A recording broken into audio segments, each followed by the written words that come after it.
Good morning, I'm David Hanna. So please indulge a fantasy fiction fan's musings on a serious topic, emergence from the pandemic, through the lens of none other than J.R.R. Tolkien.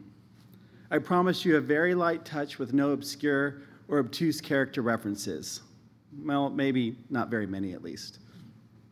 In Tolkien's epic fantasy, long ago, 19 special rings were forged which gave the person wearing them amazing powers. But there was one additional all-powerful ring which rules over all the others. It has been lost for ages until discovered by a peaceful race of beings called Hobbits. This one ring is so powerful that it must be destroyed. And in Tolkien's fantasy trilogy, an intrepid team made up mostly of hobbits sets off to take the ring to the one place where it can be destroyed forever. Now, the video you just saw depicts many of the characters of the Tolkien trilogy rejoicing at the survival and emergence from coma of Frodo the Hobbit. Now, hobbits are more fond of celebrations and comfort than they are of adventure. But the adventure they do embark upon, one filled with one crisis after another, is no small undertaking. Yet they all become heroes on this epic journey across the land Tolkien calls Middle-earth. Okay, so here's the thing. When I first asked myself, as I think all of us have done, what will the post-pandemic world look like once we all emerge from our crisis? It occurred to me that, in fact, the post-pandemic world was here now, and that we weren't actually emerging as much as we've already emerged into that world. But we just really couldn't accept the reality of that. And as an enthusiast of fantasy fiction's alternate worlds, I couldn't help but draw parallels to the experience of the characters and people of Tolkien's Middle-earth. So the parallels go like this. Once the war in Tolkien's Middle-earth was over and the Ring of Power was destroyed, it was the beginning of a new age. But not all Middle-earthers experienced this new age in the same way. There were those little touched by the war, of the ring, and the new age was simply life back to normal. But then there were also those who emerged into a truly new world with new possibilities.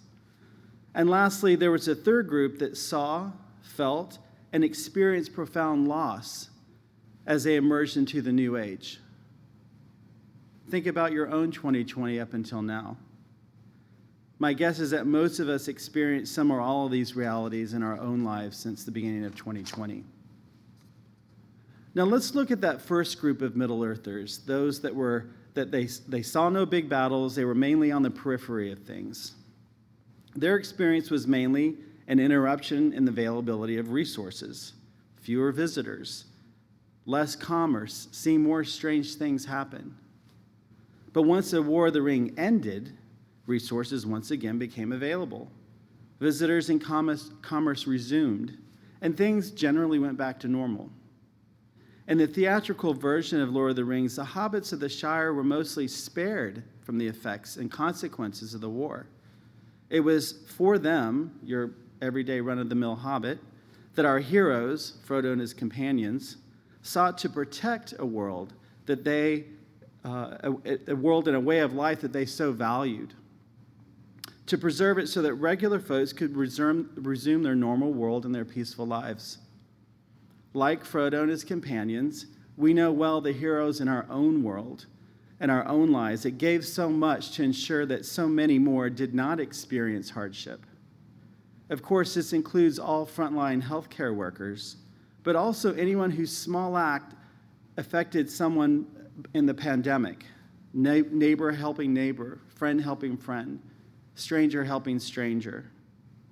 Where the efforts of these heroes were successful, it would seem a wonderful thing that these actions had their intended effect of sheltering people from harm, from hardship, from distress, and allowing, to the extent that it was possible, the continuance of their peaceful lives.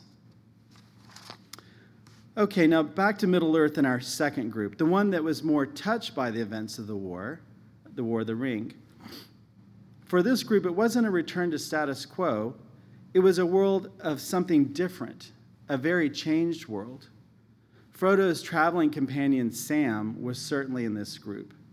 It was precisely Sam's experience in the War of the Ring that gave him the courage to ask for the hand in marriage of his beloved Rosie, and gave him the leadership skills to eventually become mayor of his village. For Sam, who was previously a shy and bashful hobbit, possibilities became available to him that were not there before the war. He was a changed hobbit, changed by the war. Like Sam, many people during our pandemic had new circumstances they had to deal with and new realities to live by. Most found themselves in a new world that, like Sam, they had not necessarily been prepared for, but they had to adapt to. A new world of new possibilities, certainly something many of us experienced in the last 18 months and may be still experiencing. For those of you who were forced to work from home or couldn't travel, what possibilities opened to you? What connections did you strengthen now that you were more homebound? What possibilities opened for you now that you had to slow down?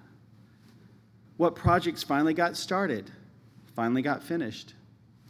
What Band-Aid did you finally tear off that allowed you to fly free, or for once allowed you to see the wound for what it truly was? These are all realms of possibilities that, for good or ill, became available to us. Okay, now we come lastly to our third group of Tolkien's Middle-earthers that emerged from the War of the Ring. This is a group that did experience loss, usually a profound loss. While it is somewhat implicit that the world was made better by the destruction of the Ring of Power in Tolkien's world, much that was cherished and loved was lost. In Tolkien's mythology, the elves embodied a semi-divine perfection, a connection and a symbiosis with the world and all living creatures in it. And their purpose was to prepare the world for human beings. The destruction of the ring meant that their work was complete, and they departed from this world. This is shown in the life of one of the most celebrated elves of Middle-earth, Galadriel. Galadriel had dedicated most of her long life to preserving what was good and green in the world, but it was now time for her to depart Middle-earth.